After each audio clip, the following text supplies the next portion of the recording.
Happy 2026. I have been using this microphone to get better sound on podcasts and videos and class recordings, but I started this chat with it in my hand, but I'm too much of a hand waver when I'm talking, so let me just pin it on and then I can wave my hands freely and it will not affect the sound. Ha! Ta-da! Now I can wave my hands to my heart's content. Happy 2026. It is the 12th of January and today is my first day back in routine.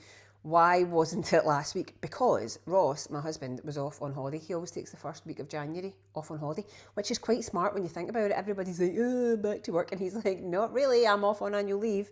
When he's off, I kind of treat that a wee bit like my annual leave as well, because I never take, as a business owner, now this might be right or wrong, but I never really actually take any annual leave as such.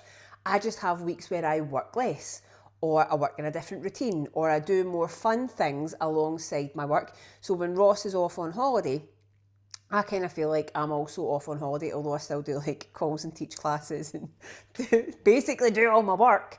We also like go out for lunches, go out for dinners, take the dog places. So I feel as if last week was a nice wee warm up for me for 2026 because I was back in routine, back doing work. Also started with my 2026 fitness goals. I'm going to tell you about that in a wee minute. But today is my proper first day back in routine, back to eating normally, sleeping in a normal schedule, me being on the dog walk duty because Ross is back at work. We're back in routine and we are going to smash 2026 and genuinely make this year an absolutely phenomenal year. A year that when we get to December, we're like, I have done well. One of my fitness goals is to run 3K. Not really a runner because years ago, I tore the meniscus in my left leg, my left knee, and then I had plantar tendinopathy in my right. So any impact on my right foot used to just kill. But I've actually had shockwave therapy for both of these injuries and had surgery on my knee as well. But I'm at a place now, I've taken care of these injuries between Pilates and strength training and yoga. Everything else is good. So I was like, do you know what? I'm going to go back to running again. 3K, because if I can run 3K, that's a good level of fitness, but I'm not let's go out and run 16 kilometres or let's sign up for a marathon. No, that is not me. So 3K seems like a good level of being able to run that is going to make me fit. It is going to help me with my cardiovascular capacity. It's going to stop me being winded when I go upstairs. So my goal is 3K. And I've approached this quite differently from how a lot of people approach beginner runner training. Number one, I'm not doing like the couch to 5K, run a minute, walk 3 minutes, run a minute, walk 3 minutes, or whatever the splits are in it. I am just running. I started last week and I did my first 2 runs and I'm like, right, I'm going to test this, see how far I can run on the walking pad at home, see how far I can run before I start feeling like stress or twinges in these injured areas. I ran for 6 minutes, absolutely fine. Not stressful at all on my heart and lungs, which to be fair, I thought I was going to run for about 30 seconds and then be like, I'm beat and need to stop. So I ran for 6 minutes, totally fine. The joints and everything felt good. So I'm like, right, I'm going to leave it at that point.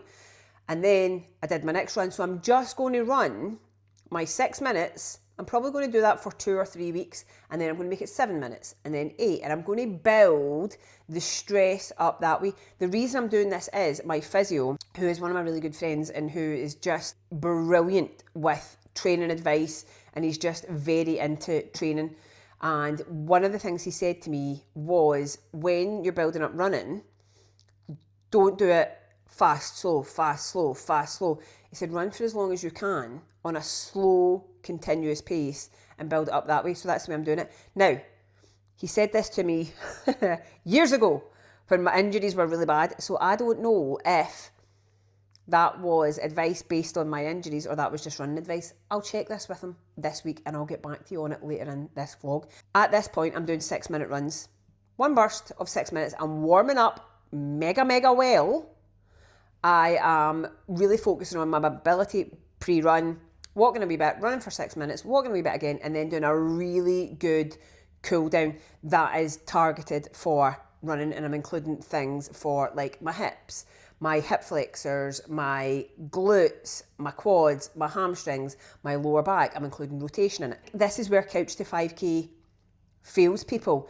It just talks about running, and the whole warm-up of Couch to 5K is basically just walk and then run. You need way more than that if you're going to run. You have got to look after way more than just the actual running part. I'm going to follow up with a physio on this, get his take on it, and I'll come back on that later in the week. But as for my big goals, I've actually done really well with my business goals so far in January, because I think, as we all know, the biggest goal that I achieved last year was my reading goal, and reading basically took precedence over every other goal in my life. So I'm going to rein it in. I'm still going to get my 100 books in 2026. I'm at 5 so far. So on the 12th of January, I've read 5 books already. Go me. I am going to focus more on my other goals, my fitness goals, my business goals, and my reading goals. I'm not going to dedicate my entire life to reading romanticy books like I did in 2026, but it was needed. I needed it at the time.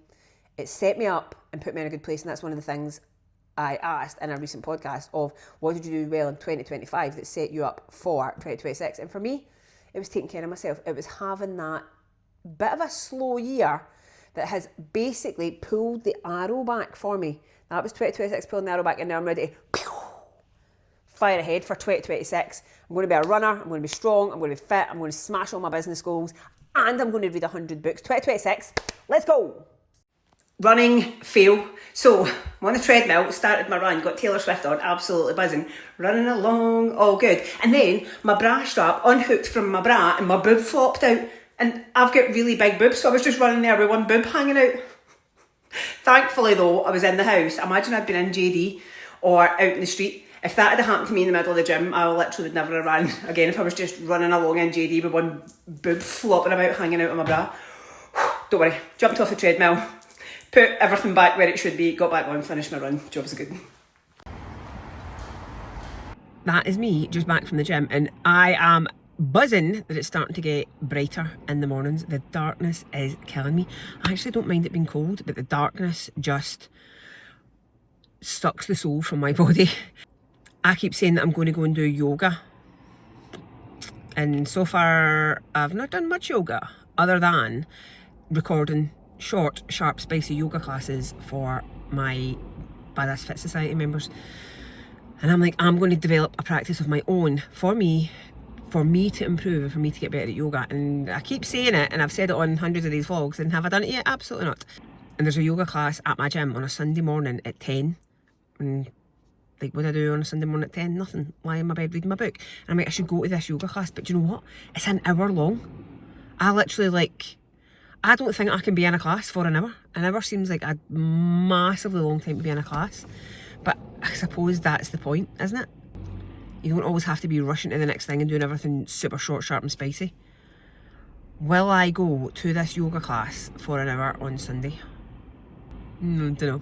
I might actually ask my friend Karen if she wants to go to the yoga class, and then I'm committed into it. Also, my old studio that I passed on to one of my coaches shut down, totally changed hands. So I had bought a bunch of neon signs when I refurbed the studio when I originally got it, and it cost me bloody hundreds of pounds. So she was like, do you want your neon signs back now that the studio is shutting? And I was like, yeah, sure. So now I've got 3 neon signs in the boot of my car. I already have 2 neon signs in my spare room that I don't plug in. So what I think I need 5 different huge neon signs for in my spare room in my house. I don't know. What the hell am I going to do with these neon signs? I'm just going to need to put them in the kitchen. One of them says be a badass with a good ass. Maybe I'll just put that up in the hall or something. Or one of them says nothing is impossible. Just put it in the kitchen. Yeah, Ross is going to be delighted when he comes home from work to find these in the back of the car.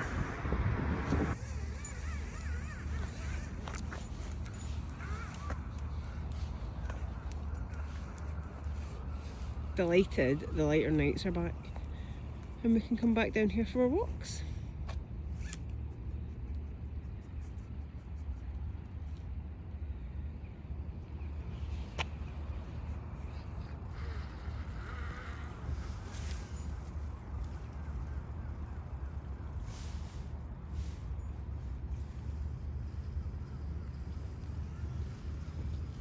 So I've brought all the neon signs in.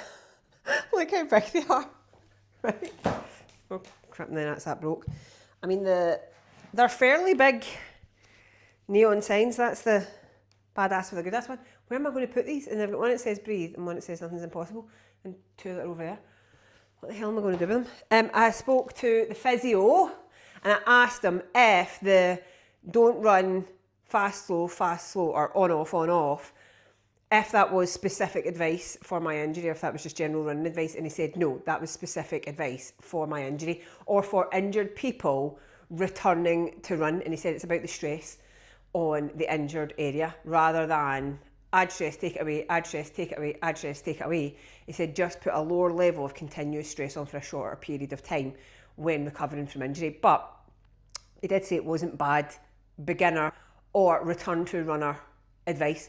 So if you are starting running or you're getting back into it after an injury like me, he said you could just do that lower pace, longer run, one of them, and build it up, adding a wee bit of time each week rather than your typical couch to 5k, run a bit, walk a bit, run a bit, walk a bit.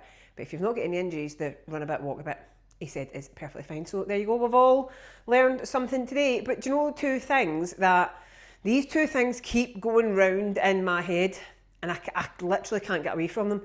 It's two Instagram posts that I've seen, and it's one basically saying, if this was your last week on earth, would you be happy with how you're living it? And this made me think of last year being a 6 out of 10 year.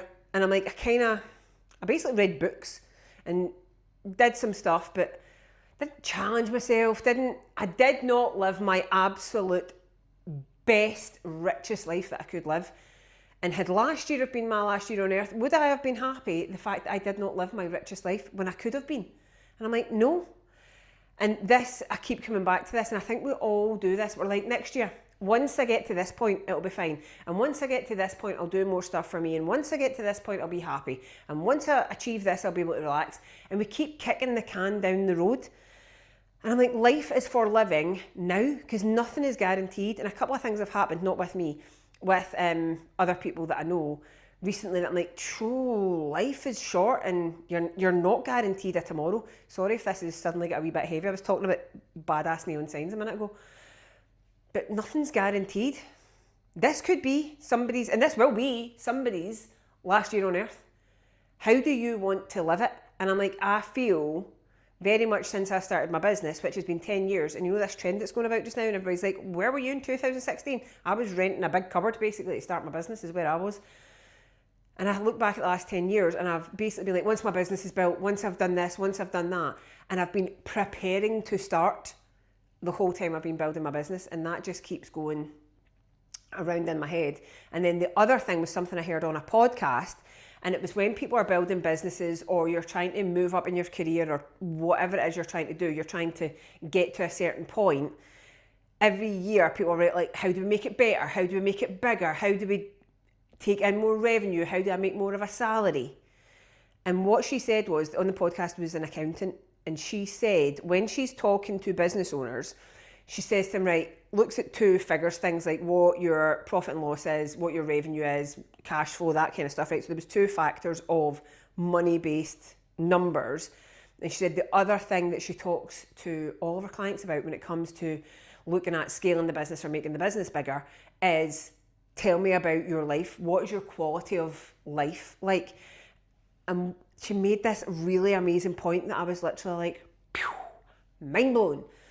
She said if somebody comes to her and says, can we add 20% more revenue onto the business? What she always questions them on is, would your life be better if you kept the business as it is but worked 20% less? So it's still a growth in the business because you're still maintaining the revenue but you're putting less time into it. So actually, what do you want back from your business? Do you want to make the business bigger? Do you want to make more money? Do you want to scale your business? And in some cases the answer will be yes, and for some people the answer will be yes, and that's all fine. But what do you want from this business? Actually, do you want more time back? Do you want to just keep making the same amount of money you're making and have more free time with your family, your friends, go for coffee dates, go out with your kids, go on holidays, go to the park, take the dog out, all of this, sleep in later, work less days? What would actually make your life better? 20% more rich life or 20% more revenue on your business? I just thought it was such an interesting point to make. And it all comes back to that rich life. Those are the two things that keep running around in my head. What is life for? What do you want from life? And what do you want the business to give you in your life? What is your life about? And would you be happy if this year was your last year? Would you be living this year like your very last year on earth?